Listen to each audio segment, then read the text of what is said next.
मुबारक हो पाकिस्तानियों, बलूचिस्तान में सोना निकल आया है। दोस्तों, पाकिस्तान के सूबे बलूचिस्तान में एक बहुत बड़ा खजाना दरियाफ्त कर लिया गया है। ऐसा खजाना जिससे ना सिर्फ पाकिस्तान बल्कि पूरे जनूबी एशिया के कर्जे उतारे जा सकते हैं। क्या ये सच है? आपको ये सुनकर हैरानी होगी कि बलूचिस्तान के सोना उगलते पहाड़ों के साथ मिट्टी से ढके चांदी और तांबे के देव हैकल पहाड़ तमाम दुनिया की तवज्जो का मरकज बन चुके हैं। लिहाजा इन पहाड़ों से सोना निकालने की मंसूबा बनाए जा रहे हैं, जबकि एक कंपनी ने $7 अरब की इन्वेस्टमेंट का ऐलान भी कर दिया है। इस कंपनी का ताल्लुक किस मुल्क से है?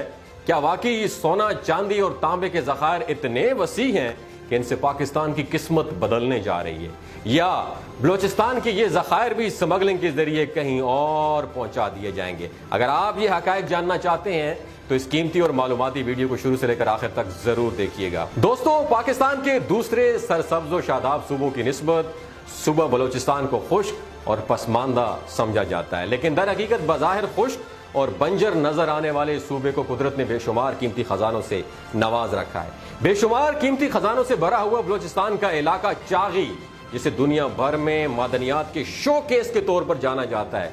यहाँ सोने, हीरे, जवाहरात और एटम बम में इस्तेमाल होने वाली यूरेनियम की वाफर मिकदार में ज़खायर दरियाफ्त हुए हैं, जिनकी कीमत पाकिस्तानी करेंसी में आपकी सोच से भी ज्यादा बताई जा रही है।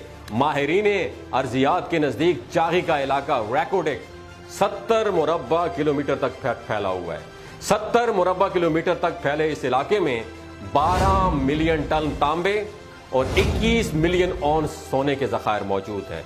इसके साथ साथ इसमें कसीर तादाद में चांदी की ज़खायर भी मौजूद हैं। दोस्तों, यहाँ की मकामी जुबान में याद रखिए, रैकोडेक रेत से भरी चोटी को कहते हैं। किसी जमाने में यहाँ आतिशफिशां फटते थे, ऐसे आतिशफिशां जो अपने साथ तबाही और बर्बादी लाते थे, लेकिन अभी यही आतिशफिशां बलूचिस्तान की किस्मत बदलने के लिए सोना उगलने जा रहे हैं। इन पहाड़ों में छुपा सोना निकालने के लिए हमने 28 साल पहले भी मंसूबा बनाया था, दोस्तों याद रखिए, लेकिन इस मामले में आलमी इदारों के साथ मामलात उलझने की वजह से $6 अरब का जुर्माना पाकिस्तान को पे करना पड़ा। उसके बाद बड़ी मुश्किल से पाकिस्तान की जान छूटी। जियोलॉजिकल सर्वे ऑफ पाकिस्तान की जानिब से इन ज़खायर के बारे में मुख्तलिफ आर्टिकल छपवाए गए और तमाम दुनिया में शाये किए गए, जिसके बाद तमाम दुनिया की नजरें इन ज़खायर पर पड़ने लगी। दिसंबर 2022 में नए मुआहदे पर दस्तखत हुए।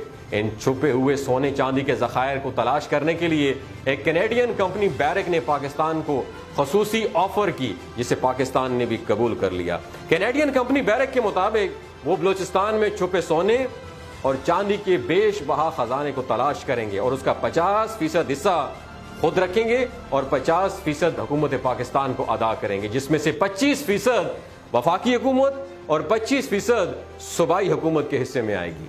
सोने, चांदी और तांबे जैसे दूसरे खजानों से भरा यह सिलसिला चीन में तिब्बत और कोहमालिया से शुरू होता हुआ गिलगित बल्तिस्तान के रास्ते पाकिस्तान में दाखिल हुआ। इस इलाके में माइनिंग के लिए ज्यादा मेहनत की जरूरत भी नहीं होती। रैकोडेक के ज़खायर जमीन में ज्यादा डेप्थ में मौजूद नहीं है, याद रखिए, बल्कि ये सतह जमीन के बिल्कुल करीब पाए जाते हैं। पूरे रैकोडेक में तकरीबन $1000 अरब के ज़खायर मौजूद हैं और इन पहाड़ों से सालाना 7 टन से ज्यादा सोना निकलेगा और इस मंसूबे पर काम का आगाज भी शुरू हो चुका है। प्यारे दोस्तों, सऊदी वेल्थ फंड मुल्क की मईशत का इन्हिसार कम कर रहा है तेल के ऊपर। मुहिम के तहत दुनिया भर में तांबे के ज़खायर में सरमायाकारी कर रहा है सऊदी अरब। अब सऊदी अरब बलूचिस्तान की रैकोडेक कान को भी खरीदने का इरादा रखता है। इसके अलावा खलीजी ममालिक पाकिस्तान में अरबों डॉलर की इन्वेस्टमेंट करने के लिए बिल्कुल तैयार बैठे हैं, जिनकी सरमायाकारी पाकिस्तान में खुशहाली और तरक्की के नए दरवाजे खोलेगी, जबकि पाकिस्तान में सऊदी अरब के साथ ब्रदराना ताल्लुकात के साथ साथ इस मंसूबे के जरिए अपने ताल्लुकात को फरोग देना चाहता है। दोस्तों याद रखिए, उम्मीद की जा रही है कि 2028 तक इन मंसूबे से हासिल होने वाले खजाने को पाकिस्तान की खुशहाली के लिए इस्तेमाल किया जाने लगेगा, अल्लाह करे। इसके अलावा इस मंसूबे के आगाज से बलूचिस्तान जैसे बंजर, खुश्क और पसमानदा सूबे में तरक्की और खुशहाली का आगाज होगा इंशाअल्लाह। और यही पसमानदा सूबा आने वाले वक्तों में पाकिस्तान में होने वाली तरक्की का माइलस्टोन साबित होगा। दोस्तों, अगर हम पूरी अमानतदारी से इस मंसूबे पर काम करें तो हम इस मंसूबे के जरिए पाकिस्तान की गिरी हुई मईशत को दोबारा से अपने पांव पर खड़ा होने में कामयाब हो सकते हैं। इस मंसूबे में बलूचिस्तान में रोजगार के नए मौके फराहम होंगे, जिससे ना सिर्फ बलूचिस्तान में बेरोजगारी खत्म होगी बल्कि इस बेरोजगारी की वजह से पाकिस्तान में पैदा होने वाले बेशुमार मसाइल खुद ब खुद दम तोड़ जाएंगे।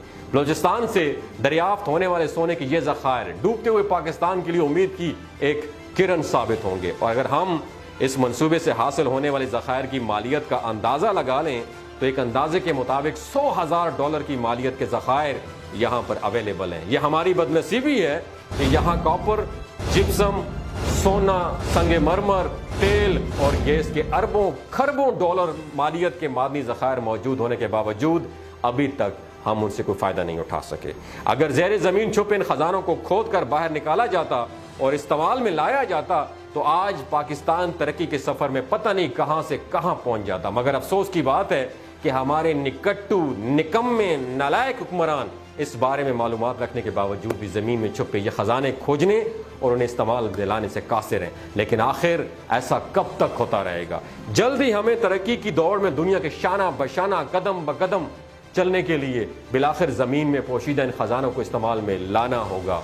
इस मंसूबे पर काम करने के साथ साथ बलूचिस्तान के वसी सारे समुंदर में मौजूद बंदरगाहों को भी जदीद शहर बनाकर और मस्कत की बंदरगाहों के मुकाबले में हम ला सकते हैं।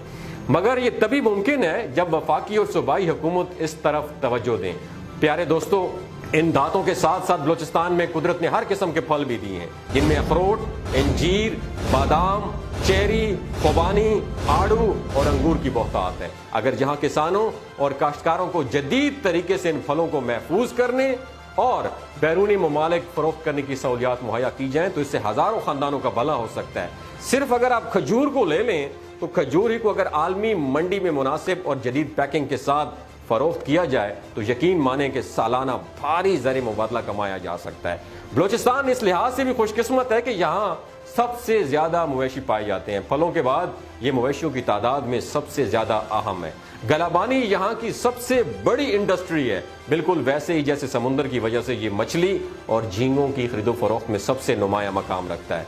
इन तमाम मनसूबों पर काम करने के लिए कच्ची नहर की तरह अगर सूबे के दीगर इलाकों में भी नहरी निज़ाम बिछा दिया जाए तो यकीन माने कि समुद्री पानी को इस्तेमाल के काबिल बनाकर मुख्तलिफ इलाकों तक नहरों के ज़रिए पहुँचाया जाए तो ये सूबा ग़ज़ाई अजनास में भी खुद कफ़ील हो सकता है और ये ग़ज़ाई अजनास एक्सपोर्ट करने के काबिल भी बन सकता है, जो ना सिर्फ बलूचिस्तान में खुशहाली लाएंगे बल्कि बलूचिस्तान को मुआशी तौर पर खुशहाल बनाकर बलूचिस्तान की कौमी और बैनुल अक़वामी सरमायाकारों को बलूचिस्तान में सरमायाकारी की रग़बत दिलाएंगे, मोटिवेशन देंगे और बलूचिस्तान के छुपे हुए ख़जानों को तलाश करने के लिए ना सिर्फ सरमायाकारी फराहम करने में सपोर्टिव साबित होंगे बल्कि इस सूबे के ख़जानों को भी मुल्क की फलाह व बहबूद के लिए इस्तेमाल करने के लिए भी नई राहें फराहम करेंगे। दोस्तों, अगर आपको ये वीडियो अच्छी लगी हो तो ज़रूर शेयर कीजिएगा, अपना और अपने साथ जुड़े रिश्तों का ख्याल रखिएगा। अल्लाह हाफ़िज़। अस्सलाम वालेकुम दोस्तों, मेरा नाम डॉक्टर असद महमूद है। मैं एक मोटिवेशनल स्पीकर हूँ। अगर आप रिलेशनशिप स्किल्स सीखना चाहते हैं, डिजिटल स्किल्स सीखना चाहते हैं, ऑनलाइन अर्निंग सीखना चाहते हैं या बिजनेस सीखना चाहते हैं तो मेरे फेसबुक पेज को और यूट्यूब चैनल को ज़रूर सब्सक्राइब कीजिएगा। मुझे उम्मीद है आपको बहुत कुछ सीखने का मौका मिलेगा। मेरा ये दावा है कि मैं आपको बदल नहीं सकता हूँ लेकिन आपकी सोचने का अंदाज ज़रूर बदल सकता हूँ। अपना और अपने साथ जुड़े रिश्तों का ख्याल रखिएगा। अल्लाह हाफिज़।